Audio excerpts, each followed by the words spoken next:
Hey guys, Matty Miller here, Pursuit Real Estate. Today we are talking about why the Jacksonville housing market represents what eBay is and why the buy it now price and the auction may not be the best solution for you.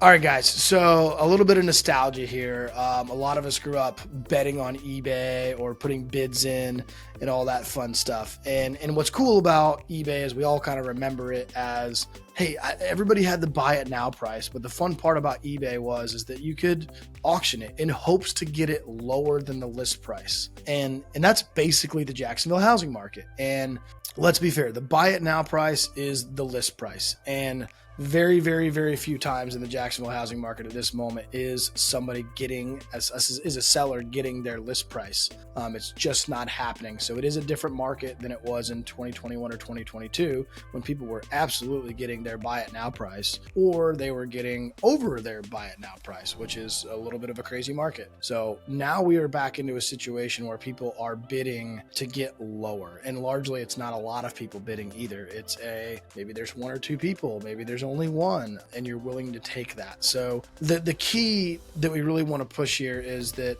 you have your list price, which is the buy it now price on eBay. And the best way to do that, and the best way for a quick sale, is making that buy it now price a really good, enticing price. So the key is, if you're going to list a property right now, you have to be in touch with the market, know what's going on, because ultimately if you do list too high, you're just going to chase the market down. That's all you're going to do. You're going to be on the market longer. You may have to, in theory, and if you're catching my drift, you may have to relist that item again because no one actually bid on it or they didn't meet your minimum. Something along those lines. If you didn't use eBay, it's probably not going to make a ton of sense. You really, really got to be in touch with the market and get that buy it now price where it needs to be for that property. Okay. Conversely, the other side is you have really, really, really high end property that has a lot of value. You can probably still get that buy it now price. And that's the key too. So we're seeing properties that are in really good shape, that are already updated, that have had a bunch of work done to them, that are in good locations. Those properties still in this market will still go pretty quickly and you can get close to list price. But that's not every single home. A lot of homes still need work. They need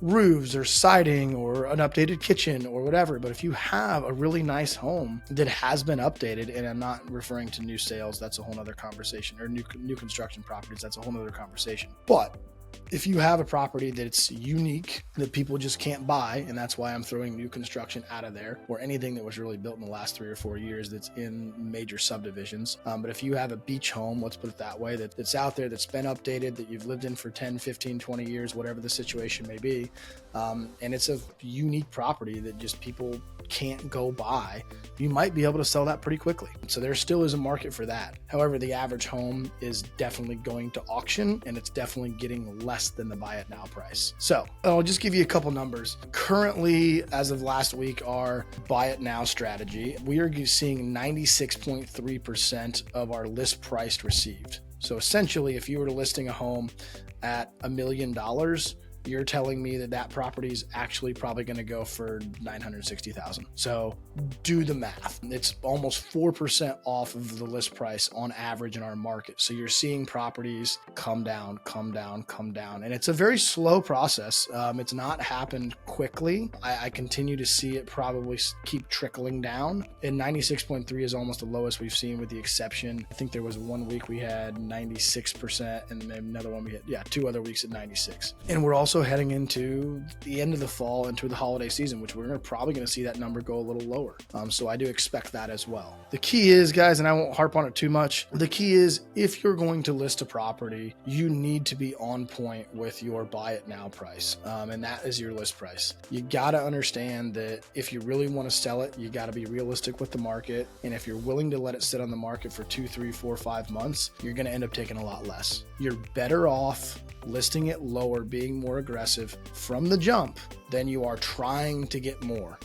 You're going to end up hurting yourself, and it could cost you thousands upon thousands of dollars if you don't listen to an agent who tells you, hey, this is what I'd list it for in this market. Again, not every agent is equal either. Some may say, hey, that's great, I'll list it for whatever you want me to, and that's probably not in your best interest. But if you are looking at listing a home and you need to do it, you need to talk to somebody who understands the market and what's going on in a subsection of that market as well, and understand why it's different than it used to be. So if you guys have any questions about about that. Happy bidding out there if you're a buyer as well. Buyers are bidding. That's what they're doing. They're not going to pay you the buy it now price because they know they don't have to. So on the flip side of that, great for buyers. On the other side of that, sellers, get realistic because it is changing.